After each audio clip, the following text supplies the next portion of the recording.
내 인생 망치려고 일부러 그런 거지. 무당 티 좀 내지 말라고 그렇게까지 말했는데 그게 그렇게 어려워? 창피해서 사람들 얼굴 어떻게 봐? 이제 다시는 엄마 얼굴 안 봐. 나 찾으면 그땐 확 죽어버릴 거야. 쾅 하고 문이 닫히는 소리는 엄마 가슴에 대못을 박는 소리였습니다. 하지만 엄마는 보았습니다. 딸이 탄 화려한 꽃가마가 사실은 저승으로 가는 꽃상여라는 것을요. 모두가 미쳤다고 손가락질할 때 홀로 칼날 위에 서서 악귀와 싸운 엄마. 그 기막힌 반전 스토리 시작합니다. 구독과 좋아요 부탁합니다. 누군가는 그녀를 신의 딸이라 부르고 누군가는 미친 여자라 손가락질합니다. 서슬퍼런 작두 위를 맨발로 걷는 여자. 귀신을 호령하고 앞날을 꿰뚫어보는 영험한 만신 심옥분. 사람들은 그녀의 눈빛만 봐도 오금이 저려 고개를 숙입니다. 하지만 천하의 심옥분이 쩔쩔매며 고개를 숙이는 유일한 사람이 있습니다. 바로 그녀의 목숨보다 귀한 딸 지은입니다. 서울 인왕산 자락 가파른 언덕 끝에 위태롭게 매달린 낡은 기와집이 보입니다. 대문 위에는 붉고 흰 깃발이 바람에 나부끼고 안에서는 징소리와 독경소리가 끊이지 않죠. 옥부는 오늘도 신당에 앉아 서슬퍼런 눈으로 점사를 봅니다. 그리곤 차가운 목소리로 소리칩니다. 나가. 어디 감히 조상묘를 파헤치고 여길 들어와. 내 놈 등 뒤에 객귀가 주렁주렁 매달린 거 안 보여? 옥분의 호통에 말끔한 정장을 입은 중년 남자가 혼비백산하여 도망칩니다. 옥분은 혀를 차며 소금을 뿌리죠. 그녀의 카리스마는 감히 범접할 수 없는 서늘한 기운을 뿜어냅니다. 하지만 잠시 후 전화벨이 울리자 옥분의 표정은 순식간에 바뀝니다. 발신자는 딸 지은입니다. 옥분은 한없이 다정한 목소리로 전화를 받습니다. 지은이니? 밥은 먹었어? 엄마는 잘 있지? 걱정하지 마라. 아픈 데는 없고? 그래. 방금 전까지 호랑이 같던 장군 보살은 온데간데 없고 전화기 너머 딸의 목소리에 행여나 누가 될까 노심초사하는 늙은 어미만 남았습니다. 평생 신을 모시느라 남편도 없이 홀로 키운 딸입니다. 무당 딸이라는 소리 듣지 않게 하려고 옥부는 손가락에 물집이 터지도록 징을 치고 구슬하며 뒷바라지했습니다. 다행히 지은은 번듯한 대기업 팀장이 되었고 이제 곧 좋은 집안의 며느리가 될 예정이었죠. 하지만 딸 지은의 상황은 옥분의 바람처럼 평탄하지 않았습니다. 화면이 바뀌고 서울 강남의 화려한 레스토랑이 비칩니다. 지은은 예비 시어머니인 홍 여사 앞에 다소곳이 앉아 있습니다. 홍 여사는 병원 이사장 사모님답게 온몸을 명품으로 휘감았지만 입에서 나오는 말은 칼날보다 날카롭습니다.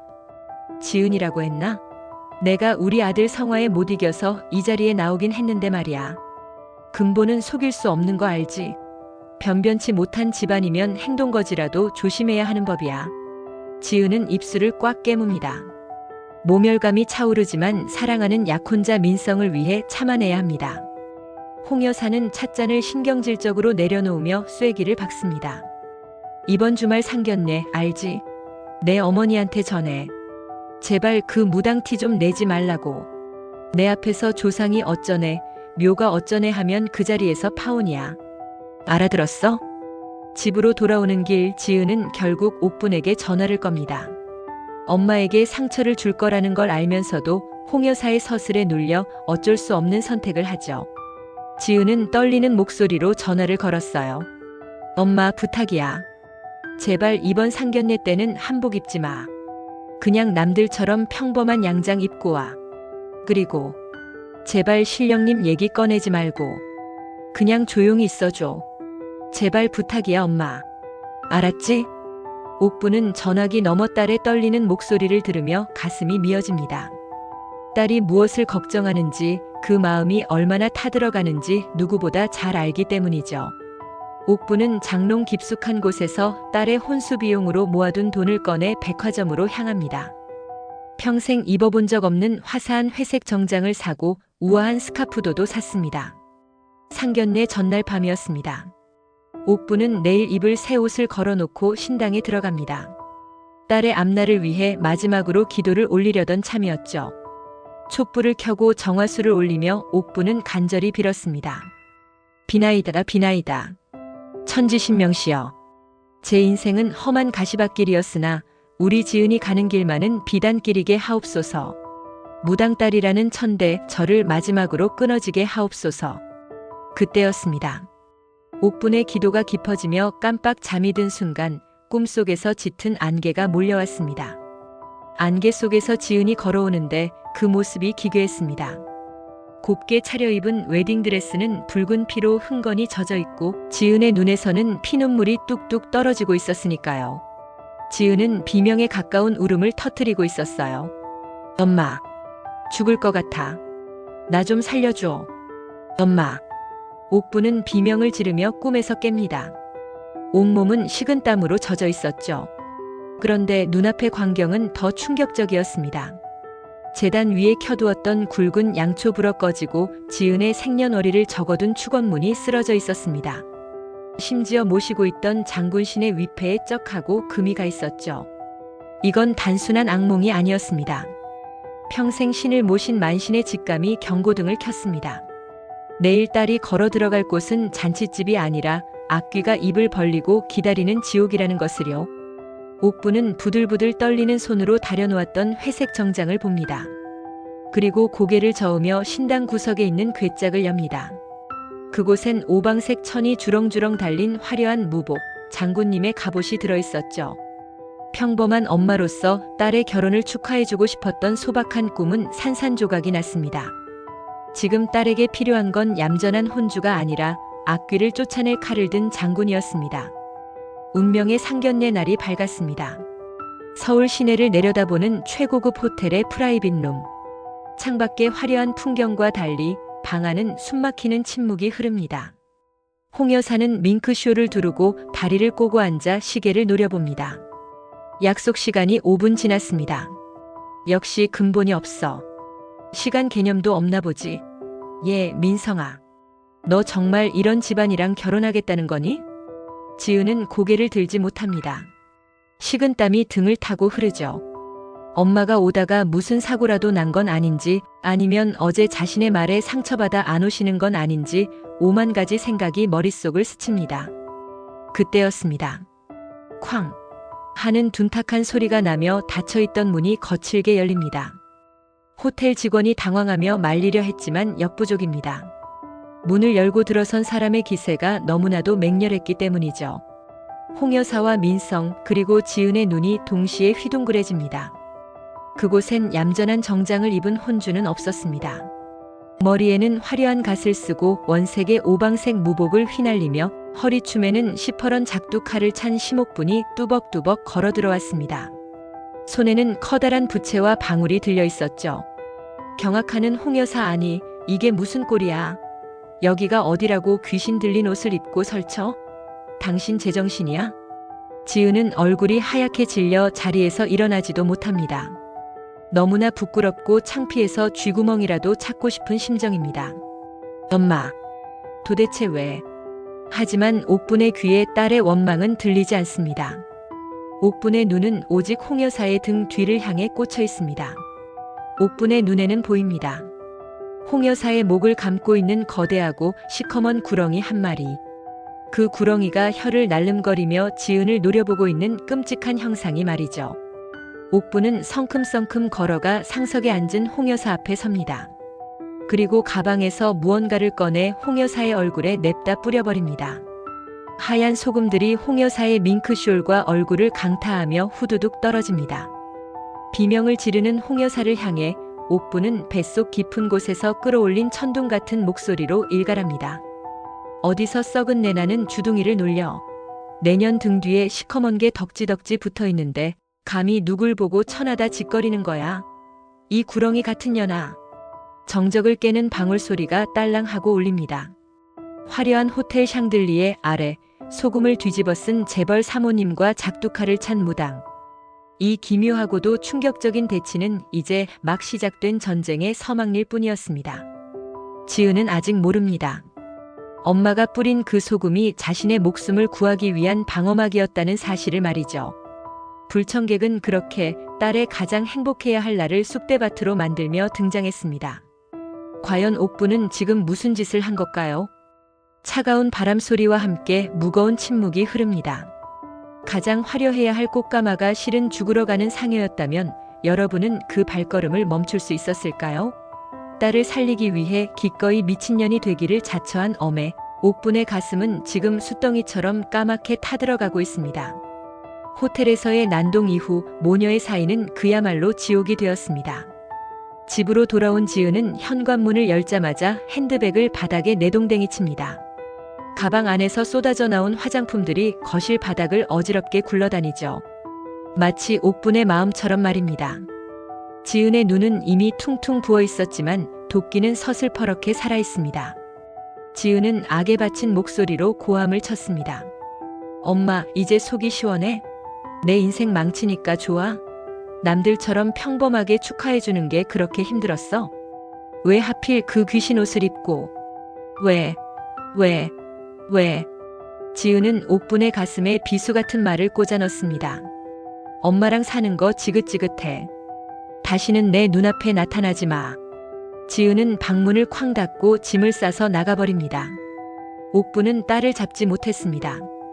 지금 딸의 눈을 가리고 있는 것이 단순한 분노가 아니라 삿된 기운의 시인 탓임을 알기에 옥분은 그저 입술을 깨물며 피눈물을 삼킵니다. 텅 빈 방, 옥분은 식탁에 앉아 소주 한 병을 땁니다. 안주도 없이 들이키는 쓴 소주가 목구멍을 타고 내려가 위장을 훑습니다. 딸이 던지고 간 말보다 더 쓰라린 것은 딸의 등 뒤에 붙어있던 그 검은 그림자의 정체를 아직 밝혀내지 못했다는 무력감이었죠. 옥분은 빈 소주병을 만지작거립니다. 자식이 부모 마음 몰라주는 거야 섭섭할 일도 아니지. 허나 내 새끼가 제 발로 호랑이 아가리에 머리를 들이밀고 있으니 이 엄의 속이 오죽한지 알까? 한편 지은을 내친 줄 알았던 홍 여사는 의외의 행보를 보입니다. 며칠 뒤 홍 여사는 지은을 자신의 집으로 초대합니다. 으리으리한 저택, 고풍스러운 응접실. 홍 여사는 따뜻한 차를 내밀며 세상 자비로운 표정을 짓습니다.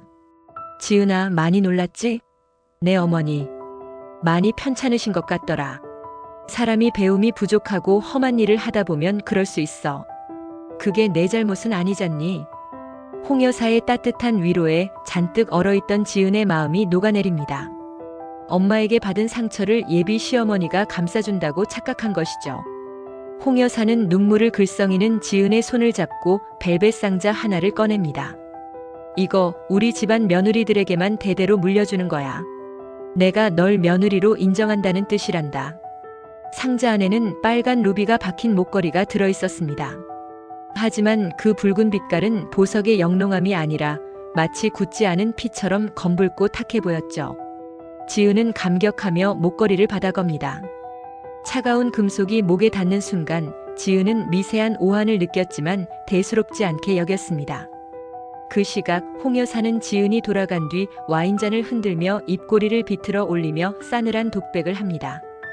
순진한 것. 제 명줄 조이는 개목걸이인 줄도 모르고. 홍 여사의 계획은 치밀했습니다. 파혼을 가장해 지은을 심리적으로 고립시키고 엄마인 옥분과 완전히 갈라놓은 뒤 스스로 덫으로 걸어 들어오게 만든 것입니다. 그 목걸이는 단순한 예물이 아니었습니다. 저주가 깃든 물건, 지은의 생명력을 빨아들이는 매개체였던 겁니다. 그 같은 날 밤 인왕산 옥분의 신당에도 뜻밖의 손님이 찾아옵니다. 홍 여사의 병원에서 법무팀장으로 일하는 강태주였습니다. 그는 홍 여사의 의부사들이자 집안의 추악한 비밀을 혐오하는 유일한 인물이었죠. 태주는 옥분의 신당 재단 앞에 두툼한 서류 봉투를 내려놓습니다. 바람소리마저 잦아든 고요한 신당 안 옥분은 서류를 한 장 한 장 넘깁니다. 알 수 없는 의학 용어들이 가득했지만 옥분의 눈은 단번에 핵심을 꿰뚫어 봅니다. 옥분은 충격에 눈빛이 흔들렸습니다. 이게 다 무슨 소리요? 내 딸이 액바지라니? 태주가 무겁게 입을 엽니다. 그의 이복동생이자 지은의 약혼자인 민성은 현대의학으로는 고칠 수 없는 희귀 유전병을 앓고 있었습니다. 시한부 선고를 받은 아들을 살리기 위해 홍 여사가 선택한 방법은 며느리를 들여 아들의 애군과 병마를 옮기는 것이었습니다. 단순히 미신을 믿는 수준이 아닙니다. 저들은 흑주술사를 고용했어요. 지은이와 민성이가 결혼식을 올리고 합방하는 날 주술을 완성해 병을 옮길 겁니다. 민성이는 살고 지은 씨는 원인 모를 병으로 시름시름 앓다 죽게 되는 거죠. 옥부는 손을 부들부들 떱니다. 상견례장에서 홍 여사 뒤에 보이던 거대한 구렁이. 그것은 단순한 악귀가 아니라 홍 여사의 전생의 모습이었던 것입니다. 옥부는 서류를 구겨 쥐며 피를 토하듯 절규합니다. 이 천하의 잡것들. 감히 내 딸을 제물로 써? 내 인연의 모가지를 비틀어버리겠다. 옥분이 당장이라도 뛰쳐나갈 기세로 일어서려 할 때 신당의 촛불이 미친 듯이 일렁이다 훅 하고 꺼져버립니다. 불길한 징조. 이미 덫은 작동하기 시작했습니다. 화면이 바뀌어 지은의 사무실입니다. 며칠 사이 지은의 얼굴은 반쪽이 되었습니다. 눈 밑은 퀭하고 피부는 핏기 없이 창백합니다. 목에 건 붉은 목걸이만이 유난히 번들거리고 있었죠. 지은은 중요한 프로젝트 프레젠테이션을 앞두고 화장실 거울 앞에 섰습니다. 지은은 불안한 호흡을 가다듬으며 말했어요. 정신 차리자 유지은. 할 수 있어. 이건 내 인생이 걸린 기회야. 지은이 세수를 하고 고개를 드는 순간 거울 속 자신의 모습이 기이하게 일그러집니다. 거울 속 지은의 목을 시커멓고 앙상한 귀신의 손이 뒤에서 꽉 조르고 있었으니까요. 깍! 지은은 비명을 지르며 뒤를 돌아보지만 아무도 없습니다. 환각일까요? 하지만 목에는 누군가 목을 조른 듯한 느낌이 남아 있습니다. 그리고 귓가에 끔찍한 속삭임이 들리기 시작합니다. 방울 소리, 찢어지는 비명 소리, 그리고 낯선 남자의 낄낄거리는 웃음소리. 환청 너는 내 거야. 껍데기만 남겨줄게. 지은은 휘청거리며 회의실로 들어갑니다. 임원들이 모여있는 중요한 자리. 지은이 발표를 시작하려 입을 떼는 순간 눈앞의 사람들이 모두 일그러지듯 눈이 흐려졌습니다. 으아. 지은은 그대로 바닥으로 고꾸라집니다. 의식을 잃어가는 지은의 시야에 목에 걸린 붉은 목걸이가 마치 심장처럼 쿵쿵 뛰는 모습이 들어옵니다. 그것은 지은의 생기를 빨아먹으며 붉게 타오르고 있었습니다. 나비는 거미줄에 걸렸습니다. 그것도 아주 단단하고 지독한 거미줄이에요. 지은이 쓰러진 그 시각 신당에 있던 옥분의 가슴에도 날카로운 통증이 꽂힙니다. 지은아. 어매의 비명이 인왕산 골짜기를 울립니다. 꽃가마인 줄 알고 태워보낸 딸이 지금 상해를 타고 저승문턱을 넘고 있습니다. 과연 옥부는 이미 발동된 저주의 굴레에서 딸을 낚아채 올 수 있을까요? 대학병원 중환자실, 차가운 기계음만이 감도는 그곳에 지은이 누워 있습니다. 삐. 심장 박동을 알리는 기계음이 불규칙하고 빠르게 울립니다. 누군가는 감옥이라 하고 누군가는 전쟁터라고 하죠. 하지만 자식을 둔 부모에게 가장 지옥 같은 곳은 바로 죽어가는 자식을 그저 지켜만 봐야 하는 병원일 것입니다. 불과 며칠 전까지만 해도 생기가 넘치던 그녀의 모습은 온데간데 없습니다. 앙상하게 마른 팔다리, 퀭하게 들어간 눈, 그리고 검게 변해버린 입술까지. 마치 수분을 몽땅 빼앗긴 낙엽처럼 바스라질 듯 위태로운 모습입니다. 의사들은 고개를 젓습니다. MRI, CT, 혈액 검사까지 현대의학이 자랑하는 모든 기술을 동원했지만 결과는 원인 불명입니다. 차라리 암이라면, 차라리 난치병이라면 이름이라도 붙일 텐데 지은의 몸은 마치 밑 빠진 독처럼 생명력이 줄줄 새어나가고 있었습니다. 지은은 고통에 찬 신음을 내뱉습니다. 뜨거워. 엄마. 숨막혀. 지은은 의식이 없는 상태에서도 끊임없이 고통을 호소합니다. 그녀의 눈에는 하얀 병실 천장이 보이지 않습니다. 시뻘건 불길이 자신을 집어삼키는 환영, 그리고 목을 조여오는 차가운 쇠사슬의 감촉만이 느껴질 뿐이죠. 이것은 병이 아닙니다. 사냥입니다. 아주 지독하고 끔찍한 영혼의 사냥 말입니다. 그 시각 병원에서 멀리 떨어진 으슥한 폐공장 지하. 매캐한 향냄새가 진동하는 그곳에서 홍 여사는 끔찍한 의식을 지켜보고 있습니다. 그녀의 앞에는 지은의 머리카락과 손톱이 박힌 지푸라기 인형, 그리고 아들 민성의 사진이 나란히 놓여 있습니다. 검은 도포를 입은 흑주술사가 달개 목을 따 그 피를 인형 위에 뿌립니다. 비릿한 피냄새와 함께 섬뜩한 주문 소리가 공장 안을 울립니다. 산자의 넋은 오라. 죽을 자의 살은 가라. 음과 양을 뒤집어 명주를 바꾸리라. 홍 여사는 그 광경을 보며 입꼬리를 말아 올립니다. 공포도 죄책감도 없습니다. 오직 병든 아들을 살리겠다는 뒤틀린 모성애와 탐욕만이 그녀의 눈동자에서 번들거립니다. 주술사의 칼이 지은의 인형 심장을 찌르는 순간 병실에 누워있던 지은의 몸이 활처럼 튀어오르며 경련을 일으킵니다. 혼 옮기기, 즉 영혼 결혼식을 가장한 혼 강탈 작업이 본격적으로 시작된 것입니다. 그때 병원 로비가 소란스러워집니다. 지은의 소식을 듣고 맨발로 달려온 옥분입니다. 옥분의 다급하고 처절한 외침이 터져나왔어요. 비켜. 내 딸이 저 안에 있어. 내 새끼가 죽어간다고. 헝클어진 머리에 흑투성이 슬리퍼, 누가 봐도 제정신이 아닌 모습입니다. 그녀는 지은이 입원한 중환자실로 올라가려 하지만 입구는 이미 홍 여사가 고용한 건장한 경호원들에 의해 철통같이 막혀 있습니다. 덩치 큰 사내들이 옥분을 짐짝 취급하며 밀쳐냅니다. 옥분은 차가운 대리석 바닥에 나뒹굽니다. 무릎이 까지고 손바닥이 찢어지지만 그녀는 아픔을 느낄 새도 없습니다.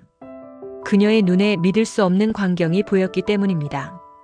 병원 3층, 지은의 병실 창문 쪽으로 시커먼 먹구름 같은 형상이 소용돌이치며 빨려 들어가고 있었습니다. 일반인들의 눈에는 보이지 않는 흑주술사가 보낸 강력한 살이었습니다. 저것이 닿으면 지은의 심장은 그 즉시 멈출 것입니다. 옥부는 바닥을 기어가며 울부짖습니다. 안 돼. 안 돼. 저게 들어가면 우리 지은이 죽어. 이거 노란 말이야. 경호 반장이 옥분의 멱살을 잡아 일으킵니다. 아니, 이 할망구가 진짜 돌았나? 여기가 어디라고 행패야? 당장 끌어내. 사내들의 손에 질질 끌려나가면서도 옥분의 시선은 오직 딸이 있는 4층 창문에 고정되어 있습니다. 그때 검은 살기가 창문을 뚫고 들어가려는 찰나 옥분은 본능적으로 알았습니다. 자신이 막지 않으면 끝이라는 것을요. 옥분은 끌려가던 몸을 비틀어 병원을 향해 정면으로 섭니다. 그리고 혀를 깨물어 입안에 피를 가득 머금은 뒤 허공을 향해 힘껏 내뿜습니다. 그리곤 천둥같이 고함을 쳤습니다. 그 살 나한테 오라. 내 딸 건드리지 말고 이 엄의 몸뚱이에 꽂아라. 이것은 육신의 외침이 아니었습니다. 영혼을 내던진 절규였습니다. 그 순간 기이한 일이 벌어집니다. 4층 창문으로 향하던 검은 연기가 방향을 틀어 피냄새가 나는 1층 로비에 있는 옥분에게로 쇄도한 것입니다.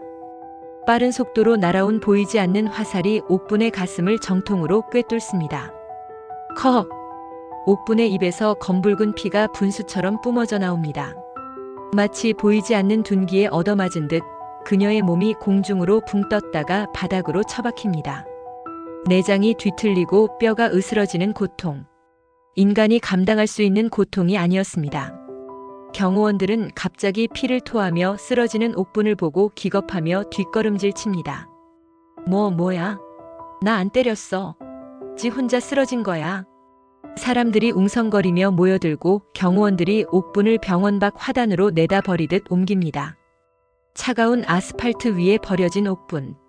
숨을 쉴 때마다 끓는 핏소리가 그르렁거립니다. 하지만 흐려지는 의식 속에서도 그녀는 웃고 있었습니다.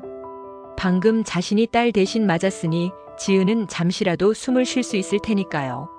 바로 그 순간 기적 같은 일이 일어납니다. 의식 불명 상태였던 지은이 감겨있던 눈을 번쩍 뜹니다. 엄마. 지은은 알 수 없는 가슴의 통증을 느끼며 눈물을 흘립니다. 꿈속에서 불길에 타 죽어가던 자신을 누군가 차가운 물로 감싸 안아준 느낌. 그리고 멀리서 들려오는 엄마의 비명소리. 지은은 본능적으로 깨닫습니다. 엄마가 왔다고. 엄마가 나를 살리러 왔다고. 하지만 옥분의 희생은 임시 방편일 뿐이었습니다.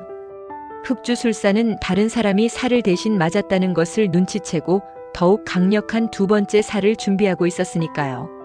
간신히 정신을 차린 옥분은 택시를 잡아타고 인왕산 신당으로 돌아옵니다.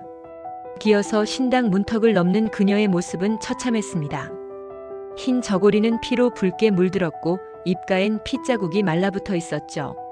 신당 안은 엉망이었습니다. 신령님을 모신 촛대들은 쓰러져 있고 천장에 매달린 연등은 찢어져 바닥을 굴러다닙니다. 신들도 옥분의 죽음을 예감하고 슬퍼하는 것일까요? 옥분은 비틀거리며 제단 앞으로 다가갑니다. 옥분은 거칠고 힘겨운 호흡으로 흐느낍니다. 장군님, 할머니, 제 몸은 이미 글렀습니다. 오장육부가 다 녹아내리는 게 느껴집니다. 옥분은 알고 있습니다. 홍여사가 보낸 저주는 사람의 힘으로 막을 수 있는 것이 아님을. 이제 남은 방법은 단 하나.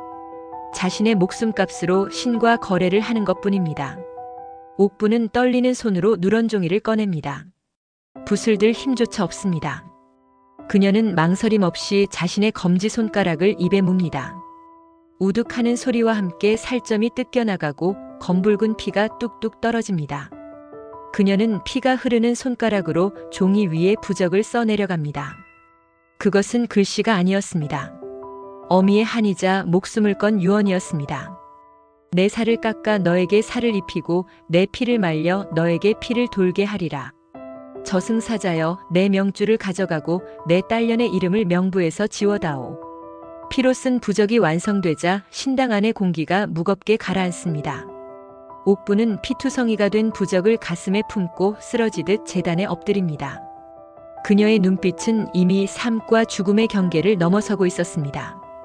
어매의 방패는 뚫렸습니다. 하지만 뚫린 그 자리에서 세상 그 무엇보다 날카롭고 강인한 창이 만들어지고 있었습니다. 자식을 살리기 위해서라면 자신의 뼈를 깎아 무기로 만드는 존재. 그것이 바로 어머니입니다. 폭풍전야의 고요함도 잠시, 옥분은 마지막 남은 한 줌의 생명력을 태워 일어설 준비를 합니다. 저 악귀들을 모조리 베어버릴 최후의 작두를 타기 위해서 말입니다. 천둥 소리가 고막을 찢을 듯 울리고 장대비가 쏟아지는 어느 날입니다.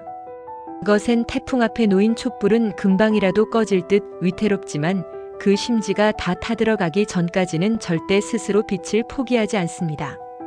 인왕산 자락, 칠흑 같은 어둠 속에서 꺼져가는 딸의 생명을 부여잡고 태풍과 맞서 싸우는 늙은 어미의 촛불이 타오르고 있습니다.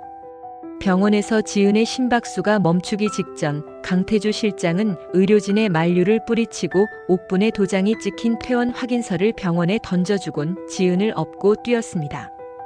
현대의학이 포기한 생명, 이제 남은 방법은 오직 신의 영역뿐이었으니까요. 앰뷸런스도 올라오지 못하는 가파른 산길을 태주는 피투성이가 된 발로 뛰어 올라왔습니다. 신당에 도착했을 때 옥분은 이미 모든 준비를 마친 상태였습니다. 며칠 전 딸 대신 맞은 살 때문에 서 있는 것조차 기적 같은 몸 상태였지만 그녀의 눈빛만은 형형하게 빛나고 있었죠. 옥분은 숨이 꼴딱거리는 딸을 신당 한가운데 눕히고 하얀 천으로 덮습니다.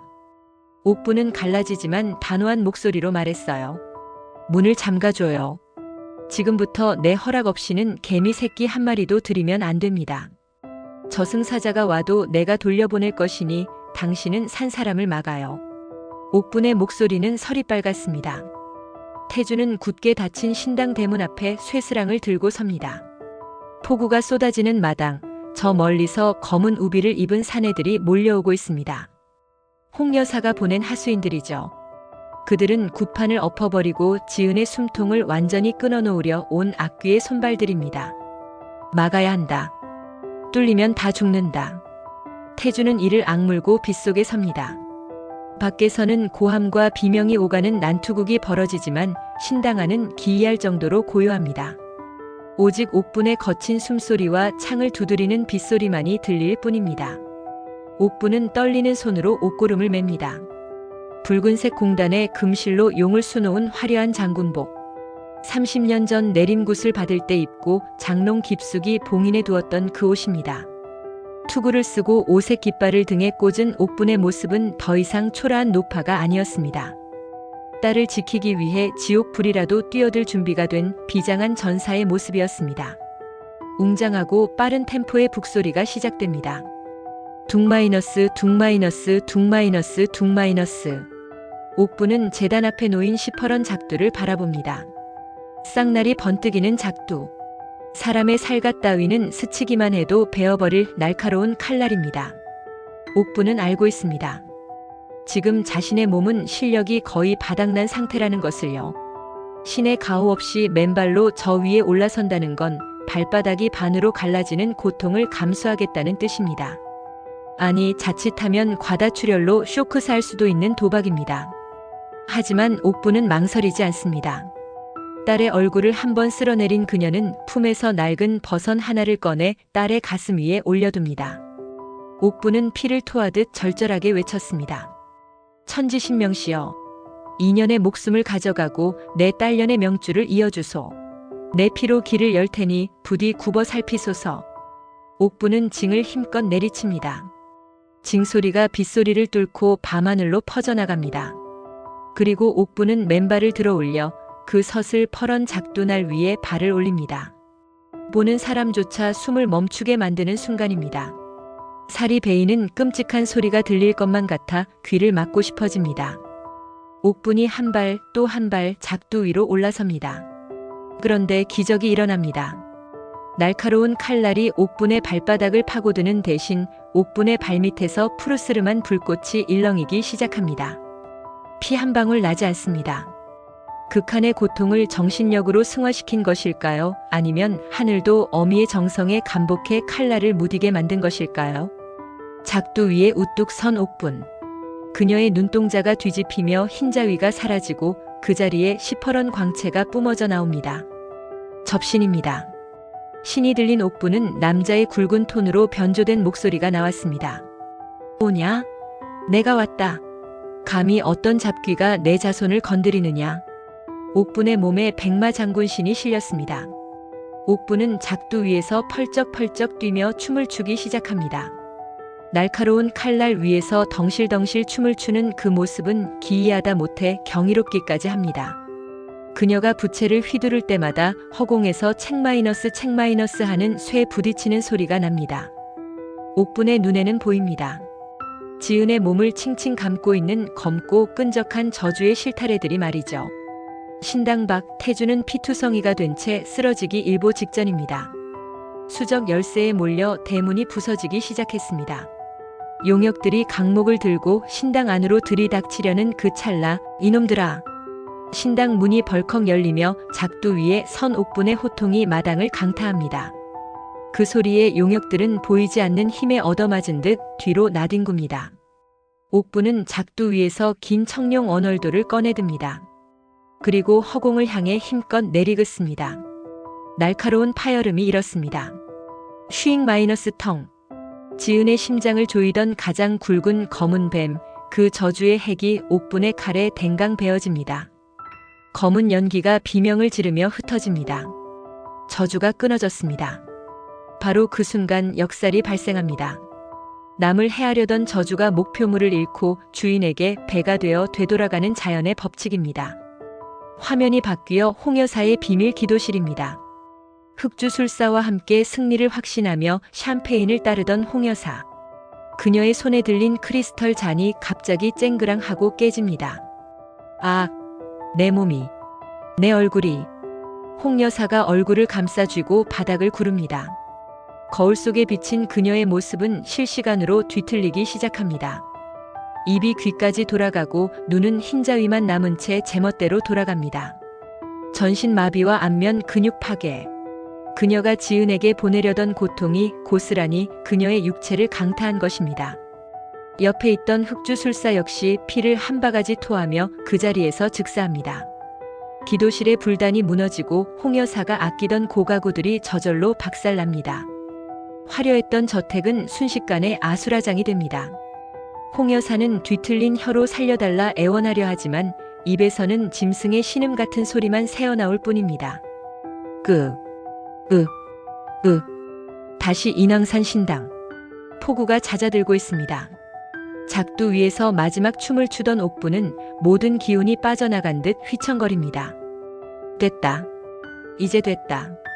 옥부는 작두 아래로 힘없이 떨어집니다. 쿵 하는 소리와 함께 그녀의 몸이 바닥에 쓰러집니다. 동시에 제단 위에 누워있던 지은의 손가락이 움찔합니다.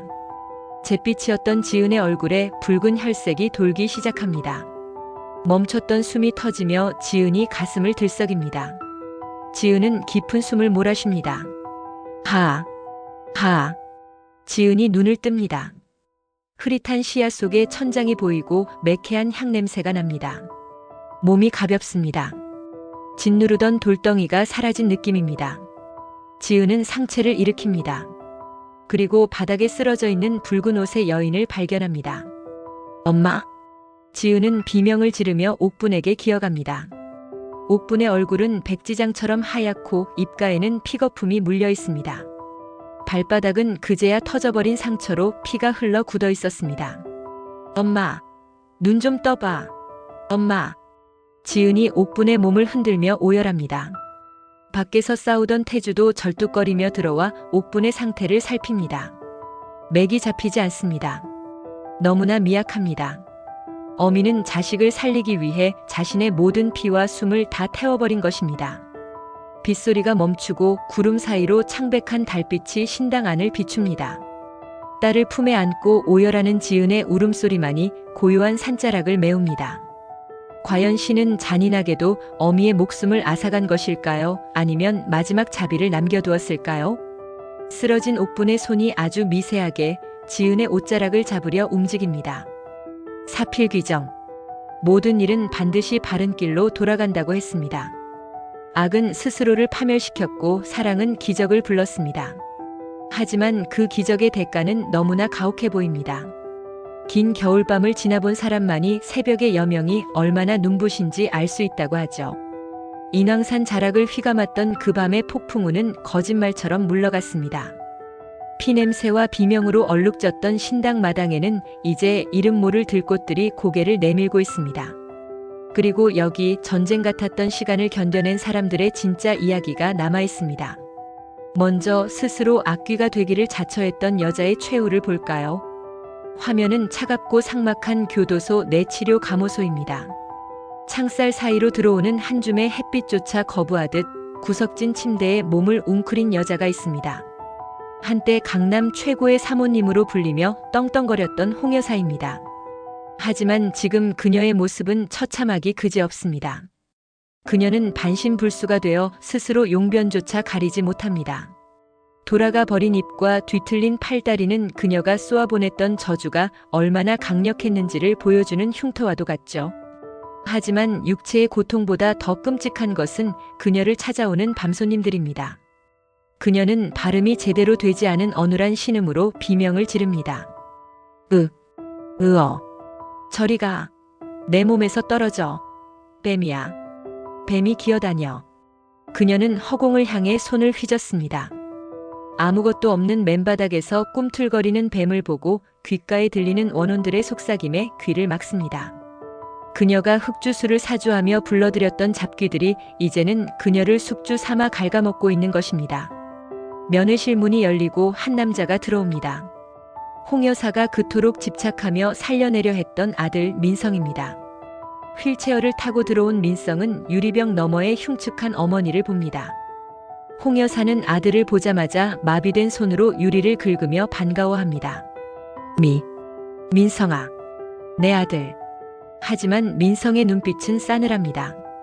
자신의 생명을 연장하기 위해 죄 없는 여자를 제물로 삼으려 했다는 사실, 그리고 어머니의 추악한 범죄들이 세상에 드러나면서 민성 역시 사회적으로 매장당했기 때문입니다. 내 어머니는, 내가 알던 어머니는 이런 괴물이 아니었어. 다시는 오지 않을 겁니다. 민성은 뒤도 돌아보지 않고 나가버립니다. 홍 여사는 유리를 두드리며 절규하지만 목구멍에서는 짐승의 울음소리 같은 괴성만 터져나올 뿐입니다. 세상 모든 것을 가졌다고 착각했지만 결국 그녀에게 남은 것은 차가운 독방과 영원히 끝나지 않을 환각뿐이었습니다. 인과응보, 뿌린 대로 거둔다는 말은 한치의 오차도 없었습니다. 장면이 바뀌어 다시 인왕산 옥분의 집입니다. 계절은 어느덧 바뀌어 완연한 봄입니다. 마당 한편에 놓인 장독대 위로 벚꽃잎이 눈처럼 내려앉습니다. 방 안에서 옥분이 눈을 뜹니다. 며칠을 꼬박 알아누웠다가 일어난 참입니다. 옥분은 습관처럼 머리맡에 둔 정화수 그릇을 찾으려 손을 뻗습니다. 그런데 이상합니다. 손끝에 닿는 공기의 흐름이 예전과 다릅니다. 평생 귓가에 윙윙거리지 않던 신령님들의 말소리, 방울소리, 북소리가 들리지 않습니다. 머릿속이 마치 텅 빈 동굴처럼 고요합니다. 옥부는 비틀거리며 신당으로 들어갑니다. 먼지가 뽀얗게 앉은 제단. 옥부는 징을 한번 쳐봅니다. 하지만 예전 같은 울림이 없습니다. 그저 낡은 쇠붙이가 내는 소리일 뿐입니다. 옥부는 깨닫습니다.